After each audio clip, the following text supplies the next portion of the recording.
Hello dear students, chapter ની આપણે છેલ્લી થિયરી જોઈએ. સમતલ વક્રાકાર રસ્તા પર વાહનની મહત્તમ સલામત ઝડપનું સૂત્ર મળે. સમતલ વક્રાકાર ગઈ વખતે આપણે ઢોળાવાળો માર્ગ હતો, હવે સમતલ છે. વક્રાકાર તો ખરો જ, પાછો ગોળ તો ખરો, બરાબર. એવામાં જો આપણે કોઈ વાહન ચલાવવું હોય તો કેટલી ઝડપથી આપણે ચલાવીએ તો એની ઝડપ સલામત રહે, બરાબર. તેનું સૂત્ર આપણે મેળવવાનું છે. તો પેલા આકૃતિમાં સૌપ્રથમ તો અહીંયા વક્રાકાર માર્ગ દર્શાવેલો છે. આકૃતિમાં 8 ત્રિજ્યા સમતલ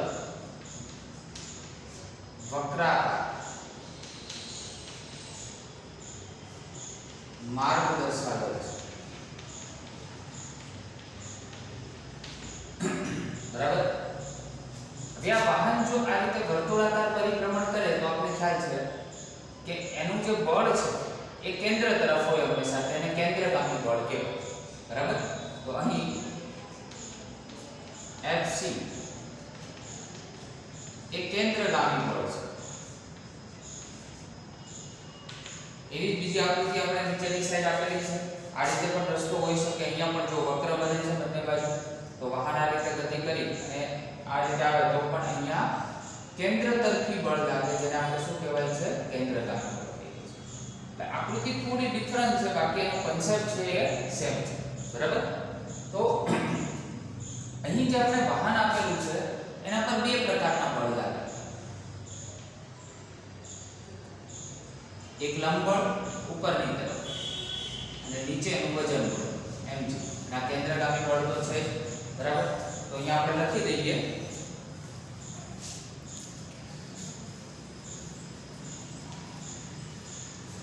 કે વક્રાકાર ગતિ કરતા વાહન પર લાગતા બળ પહેલું લંબ બળ m ક્યાં લાગે, અધો દિશામાં, સોરી ઉધ્વ દિશામાં, ઉપરની તરફ. નંબર સેકન્ડ વજન બળ W બરાબર mg અધો દિશામાં, બરાબર. અને નંબર 3 કેન્દ્રગામી બળ Fc કેન્દ્ર તરફ, બરાબર. તો આ ત્રણ પ્રકારના બળ અહીંયા લાગી શકે. એમાં બેલેન્સ કોણ કરે છે, તો કે ભાઈ n છે એ mg ને બેલેન્સ કરે છે. તો લખી શકાય તો ભાઈ આકૃતિ પરથી n = mg.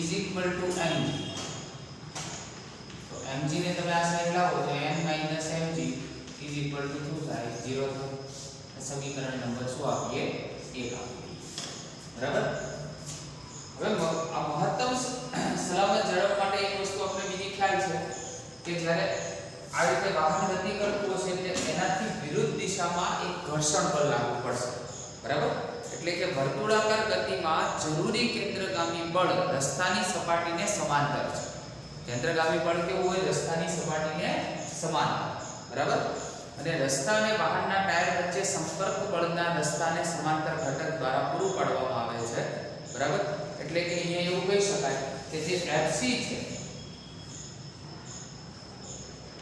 બરાબર, શું લખી શકાય, તો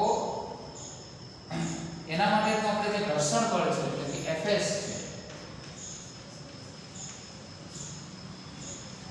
કેમ આવું લખી શકાય, કારણ કે જો આ છે એ પણ રસ્તાની સપાટીને કેવું છે, સમાંતર છે, આ તરફ લાગે, બરાબર. અને ઘર્ષણ બળ છે એ પણ કેવું છે, રસ્તાની સપાટીને સમાંતર છે, કારણ કે ઉપરની તરફ વાહન આમ જતું હોય તો નીચેની તરફ લાગે. બંને એક જ સમાંતર ઘટક હોવાથી એકબીજાને આ રીતે લખી શકાય. Fc એટલે કેન્દ્રગામી, Fs એટલે ઘર્ષણ, આનું સૂત્ર આપણે જાણીએ છીએ કેન્દ્રગામી બળનું mv² / r જેવું સૂત્ર થાય, બરાબર. આમાં કન્ડિશન છે, એક માર્કનો પ્રશ્ન પૂછાય કે જો Fs એટલે કે ઘર્ષણ બળ લેસ ધેન છે mv² r, બરાબર? એટલે એનો મતલબ એવો થયો Fs ઘટી ગયું ઘર્ષણ બળ. હવે તમે વિચારો કે આમાં ઘર્ષણ બળ જ ઘટી જાય તો આ વાહન છે એ રસ્તાની બહાર ફેંકાય, બરાબર? તો આ સ્થિતિમાં વાહન રસ્તાથી બહાર ફેંકાઈ જશે. ઘર્ષણ બળ ઘટી જાય તો શું થાય? નીચે ઘર્ષણ જ નથી, એનો મતલબ જે ગતિ કરવા જશે ને તો રસ્તાથી બહાર નીકળી જશે, બરાબર?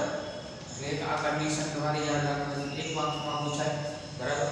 જો ઘર્ષણ બળ એ વધી જાય એના કેન્દ્રગામી બળ કરતા તો શું થાય? તો એ દરમિયાન તો વાહન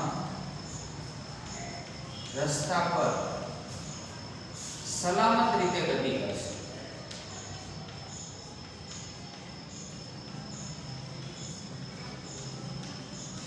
ક્લિયર? તો આ બે કન્ડિશન આપણે યાદ રાખવાની થાય, લેસ ધેન વાળી અને ગ્રેટર ધેન વાળી બે કન્ડિશન, બરાબર? હવે બીજો પોઈન્ટ આપ્યો છે કે જેમ જેમ વાહનની ઝડપ વધે તેમ તેમ જરૂરી કેન્દ્રગામી બળ વધતું જાય. તો જેમાં વાહનની ગતિ વધતી જાય એમ કેન્દ્ર તરફીનું બળ પણ શું થાય? ધીમે ધીમે વધતું જાય. તેને અનુરૂપ ઘર્ષણ બળ પણ વધતું જાય અને જ્યારે ઘર્ષણ બળ એ મહત્તમ થાય એટલે કે Fs મેક્સિમમ થાય તો એ દરમિયાન તમને સલામત ઝડપી રીતે ગતિ કરે. તો એનો મતલબ એમ થાય કે અહીંયા જે તમને Fs આપ્યું છે એના માટેનું આપણી પાસે સૂત્ર હતું μsn જેટલું, અને n બરાબર તો આપણે તો સમીકરણ નંબર 1 ઉપરથી જોયું છે, બરાબર? હવે Fs છે એ જ પોતે શું છે? તો કેન્દ્રગામી બળ છે, એટલે mv² / r લખી શકાય, અને મ્યુએસ n ની જગ્યાએ શું લખી શકાય? mg, બરાબર? mm કેન્સલ, તો મેક્સિમમ એટલે કે મહત્તમ સલામત ઝડપનું vmax તમારે શોધવું છે. તો r સામે જતા રહેશે એટલે μsrg, અને આ વર્ગ હતો એ વર્ગ નીકાળી દો એટલે વર્ગમૂળ આવે, એટલે બીજું સૂત્ર આવ્યું μsrg. ખ્યાલ આવે છે? તો જ્યારે પણ તમને પૂછવામાં આવે, બરાબર, કે કોઈ સમતલ સપાટી સાથે, બરાબર, સમતલ વક્રાકાર રસ્તા પર જો વાહન ગતિ કરતું હોય તેની સલામત ઝડપ આ સૂત્ર મુજબ મળે. એનો મતલબ જો μs તમને આપેલો હોય, કોઈ સ્થિત ઘર્ષણાંક કોઈ કિંમત આપેલી, r એટલે ત્રિજ્યા આપેલી એ વર્તુળ, અને g તો આપણી માટે ફિક્સ હોય 9.8, બરાબર? આ ત્રણ કિંમતો તમને જો આપેલી હોય તો તમે એ વાહનની સલામત ઝડપ શોધી શકો. જેમ કે ધારો કે કોઈ આપણે ફરવા માટે બહારની તરફ જઈએ છીએ, બરાબર, અને કોઈ એવો વર્તુળાકાર માર્ગ આવે છે તો એ વર્તુળાકાર માર્ગનું જો તમને ઘર્ષણાંક ખબર હોય, પછીની ત્રિજ્યા ખબર હોય, તો તમારી પોતાની કારની સલામત ઝડપ તમે શોધી શકો. એટલી ઝડપે ચલાવો ને તો ક્યારે પણ એ જે કાર છે, બરાબર, એનું ક્યારે પણ એક્સિડન્ટ ના થાય, રસ્તાની બહાર ના થાય, બરાબર? આપણે જાતે પણ આપણે શોધી શકીએ એવું આ સૂત્ર છે, બરાબર? પછી આગળનું આપણું ઉદાહરણ છે. હવે ઉદાહરણ લઈએ છીએ આપણે. થિયરી અહીંયા ચેપ્ટર 5 ની બધી આપણે કમ્પ્લીટ કરીએ છીએ. JEE અને નીટની અંદર આવા જ એક્ઝામ્પલ પૂછાતા હોય છે, બરાબર? આ બંને એક્ઝામ્પલ છે એ પણ JEE અને નીટ માટે ઇમ્પોર્ટન્ટ છે, બરાબર? તમે આની કિંમત ચેન્જ કરી અને JEE અને નીટના એક્ઝામ્પલ જાતે પણ ગણી શકો.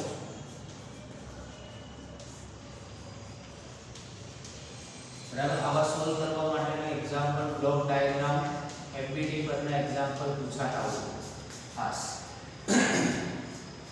ચાલો આપણે 5.8 જોઈએ. આકૃતિ 5.11 જુઓ. એટલે કે અહીંયા તમને આકૃતિ આપી દીધેલી છે. 4 કિલોગ્રામ દળ એક સમક્ષિતિજ સમતલ પર રહે છે. સમતલને સમક્ષિતિજ સાથે ક્રમશઃ ઢળતું કરતા થીટા બરાબર 15 ડિગ્રી. જો અને આમ ધીમે ધીમે આમ ઢળતું કરીએ છીએ એટલે થીટા તમને કેટલો આપેલો છે? 15 ડિગ્રી. એ તે દળ ખસવાની શરૂઆત કરે છે અને બ્લોક અને સપાટી વચ્ચેનો સ્થિત ઘર્ષણાંક કેટલો છે? સ્થિત ઘર્ષણાંક એટલે આપણે શું શોધવાનું છે? μs શોધવાનું. ક્લિયર? જો કે અહીંયા આપણે બધા ઘટકો છે, ઘટકો મુજબ જોવા જઈએ તો આપણે એટલો તો ખ્યાલ આવે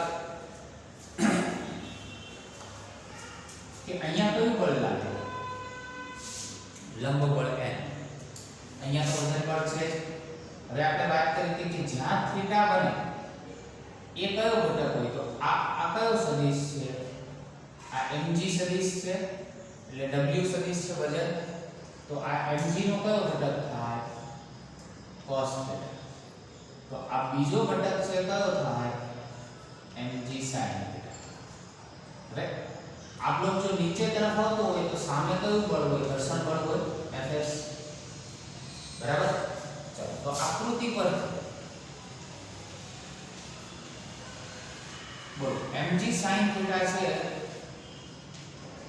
એને બેલેન્સ કોણ કરશે Fs બરાબર અને mg cos થીટા છે એને બેલેન્સ કોણ કરે છે n સમીકરણ નંબર 1 અને આને બીજું હવે ફક્ત થીટા આપણે શોધવો છે એટલા માટે સમીકરણ 1 ભાગ્યા સમીકરણ 2 કરીએ તો sin upon cos એટલે શું બનશે tan થીટા અને આ fs અને નીચે શું થઈ જાય n હવે fs બરાબર તો આપણે જાણીએ છીએ થિયરીમાં ભણી ગયા mu s n લખી શકાય ખ્યાલ આવે છે અને આ n શું થઈ જાય કેન્સલ તો mu s tan થીટા એમાં તમને mu s આપણે શોધવાના છે થીટા આપણે કેટલા આપેલા છે 15 તો tan 15 ની કિંમત તમારે નેચરલ ટેન્જેન્ટ માં શોધવાની થાય બરાબર નેચરલ ટેન્જેન્ટ માં જવાનું પહેલી જ કોલમ ઉપર જે 15 આવતું હોય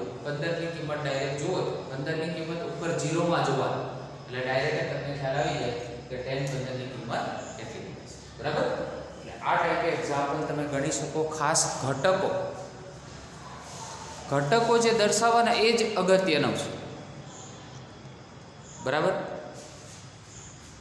થોડી હજી ઘટકોની એકવાર માહિતી આપી દઈએ હંમેશા યાદ રાખો કોઈ પણ સદિશ હોય બરાબર આ રીતે કોઈ પણ તમને બ્લોક આપેલો છે બ્લોક જે છે થોડો ત્રાસો છે બરાબર કે આપણે ખબર છે કે ઉપરની તરફ કયું બળ લાગશે લંબ અને નીચેની તરફ કયું લાગશે વજન બળ m બરાબર હવે આના વિરોધમાં કયું લાગે એ તમે જાણો છો ઘર્ષણ બળ લાગે Fs બરાબર એટલે આ લંબ બળ છે તો આ છે એને પણ બેલેન્સ કરતો એક ઘટક ઉપર હોય જ આને બેલેન્સ કરે એટલે અહીંયા ધારો કે કોઈ થીટા કોણ બને છે તો યાદ રાખવાનું કોની સાથે બને છે n જોડે એટલે જેની સાથે થીટા બન્યો હોય એ n cos થીટા બરાબર અને બાકીનો જે ઘટક રહ્યો એટલે આ બીજો તમારો ઘટક છે શું થઈ જાય n sin થીટા બરાબર એના બે ઘટકો આ રીતને મળી શકે n cos થીટા અને n sin થીટા હવે આ સોરી n sin થીટા કે આ જે ઘટક હોય ને એનાથી 90 ના બે ઘટકો મળે એવું છે સપોઝ મેં એવું વિચારું કે આ a છે અને આ થીટા છે તો આ શું લખાય a cos થીટા અને આ શું લખાય a sin થીટા ખબર પડી બરાબર આ થીટા એટલે cos થીટા અને આ થીટા એટલે sin થીટા જો બે 90 ઘટકો મળે 90 ના ખૂણે બંને ઘટકો મળે એક cos થીટા અને બીજો sin બરાબર તો આ રીતે તમે ઘટકો દર્શાવી શકો ખાસ ધ્યાન રાખજો બરાબર 5.9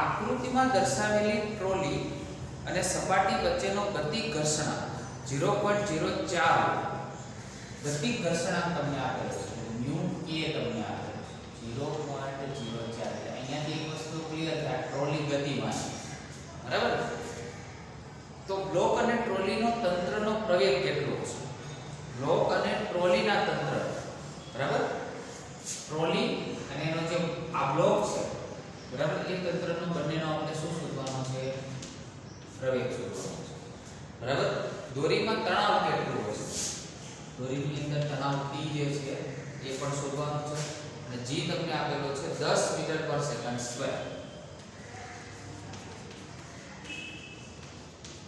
દોરીનું દળ અવગુણ. બરાબર, પહેલા તો અહીંયા કે આકૃતિ સમજાવું. ટ્રોલી આ રીતે ગતિ કરે છે. ખ્યાલ આવે છે? હવે ટ્રોલી એની સાથે આ દોરી બાંધેલી છે એટલે દોરીની અંદર કયું બળ હોય? તણાવ બળ. જો આ રીતે આમ જાય છે એટલે તણાવ બળ આમ થાય. હવે અહીંયા પુલી છે, પુલી ઉપરથી દોરી પાછી નીચેની તરફ આવે છે. ખ્યાલ આવે છે? એટલે આ દોરી પર પાછું અહીંયા બી તણાવ બળ તો હશે. હવે આ તણાવ બળ છે કોને બેલેન્સ કરશે? તો આના વજન પર. તો અહીંયા આપણે બે એફબીડી બનાવીએ, ફ્રી બોડી ડાયાગ્રામ. પેલું આ નીચેનું બનાવીએ, આટલા તંત્રનું બનાવીએ. ઉપર કયું છે? તણાવ. નીચે શું છે? વજન. એ 30 ન્યૂટન આપણે આપી દીધું છે. આનો લોડ છે તો આપણે 3 કિલોગ્રામ છે. 3 ગુણ્યા g ની કિંમત આપણે કેટલી કરીશું? 10. તો 3 ગુણ્યા 10 કરશો એટલે 30 ન્યૂટન આવી જાય. w બરાબર mg સૂત્ર મુજબ અહીંયા લખું છું. આ તો કદાચ આપેલું બી ના હોય તો બી મળી જાય કે નહીં? અહીંયા 3 અને આની કિંમત જો આપણે 10 લઈએ તો આ 30 ન્યૂટન મળી ગયું કે નહીં? એટલે આ નીચે 30 ન્યૂટન છે અને ઉપર આપણું તણાવ છે. એક પૂરું થયું. હવે આની વાત કરીએ. ટ્રોલી વાળું. આ ટ્રોલી છે, બરાબર. હવે ખબર છે કે અહીંયા આપણી પાસે શું છે? તણાવ બળ છે, બરાબર. તો સામે કયું બળ છે? તો જો આ સપાટીને સમાંતર આમ જ્યારે ટ્રોલી ગતિ કરતી હશે તેની સામે કયું હશે? ઘર્ષણ બળ હશે. ખ્યાલ આવે છે? આની સામે કયું હશે? ઘર્ષણ બળ હશે. Fs એટલે ઠીક. બસ આટલી વસ્તુ ખ્યાલ આવી જાય તો દાખલો એક બીજી છે. કેવી રીતે? તો t ને બેલેન્સ કોણ કરશે? ડાયરેક્ટ જ mg. જો કે અહીંયા આપણે ગણતરી કરી નાખી છે તો 3 ગુણ્યા 10 એટલે આ તો 30 મીટર એટલે એક કિંમત મળી ગઈ છે, બરાબર. હવે આપણે પ્રવેગ શોધવાનો છે. શું શોધવાનું છે? પ્રવેગ. તો પ્રવેગ આપણી પાસે મેઇન સૂત્ર છે F બરાબર ma. એનો ઉપયોગ કરતા કોનો? F is equal to ma. બરાબર. તો જો પેલા આની વાત કરીએ. હવે આ રીતે આમ નીચેની તરફ આવે છે. ક્યાં આવે છે? નીચેની તરફ આવે છે તો ટ્રોલી આમ ખેંચે. બોલો તો t વધારે હશે કે 30 ન્યૂટન વધારે હશે? ઓબ્વિયસ 30 ન્યૂટન વધારે હશે કારણ કે નીચેની તરફ ખેંચાય છે. જે વધારે હોય આ બે બળની અંદર જે વધારે હોય એ પહેલા લખવાનું. 30 ન્યૂટન મેં પહેલા લખ્યું, 30 લખો તો પણ ચાલે. હવે એમાંથી આ બાદ કરો કારણ કે બે એકબીજાને સંતુલિત છે. આ વધારે છે, આ ઓછું છે. વધારે માઈનસ ઓછું ઇઝ ઇક્વલ ટુ આ તો એક પ્રકારનું બળ છે અને બળનું સૂત્ર F બરાબર ma હતું, બરાબર. હવે m એટલે કેટલા છે? અહીંયા 3 અને પ્રવેગ એ તો આપણે શોધવાનું. એમાં t ની કિંમત હવે તમે જાણો છો, બરાબર. કેટલા છે? 30 ન્યૂટન તમારે t ની કિંમત આપેલી છે, બરાબર. તો એના ઉપરથી આપણે પ્રવેગ પણ શોધી શકીએ, બરાબર.